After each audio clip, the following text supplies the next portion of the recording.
Dagang loose firearms na nakuha sa kapulisan sa lain-laing lugar sa Misamis Oriental. Atong sayron ang detalye gikan ni Clyde Makaskas live sa El Salvador City, Misamis Oriental. Clyde! Real 156 ka mga loose firearms ang nasa kustodiya karon sa kapulisan sa Misamis Oriental diin kini subsubay sa ilang ginapatumang Oplan Katok.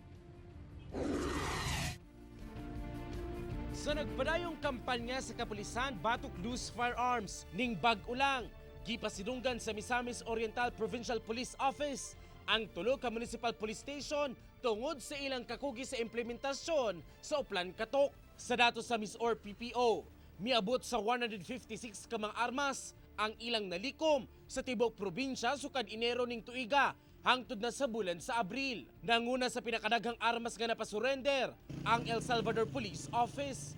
Gisundan sa hasaan og Initaw Municipal Police Stations. Sumala sa hepe sa kapulisan sa El Salvador, dili ilang surrendered firearms ang ilang mga nalikom. Nakuha na itong uban during the bypass operation sa checkpoint. Moto siya nag-result nga nahimutang number 1. Aminado man nga doon na pailaing mga gun owners nga wala pa makatahan sa ilang mga armas. Apan padayon kuno ang ilang panawagan na hangtod karon. Mauli ni sa ilaha provided nga naa sila maipakita nga renewed LTOP and renewed license. If ever dili nila maipakita, dili na to mauli sa ilahang maong firearm.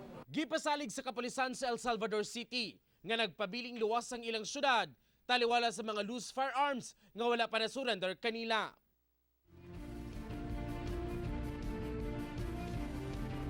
Sumala sa kapulisan posibleng mag-atubang sa kasong illegal possession of firearms ingon man COMELEC gun ban kato mga personay nga hangtod karon wala pamitahan sa ilang mga undocumented and unlicensed firearms.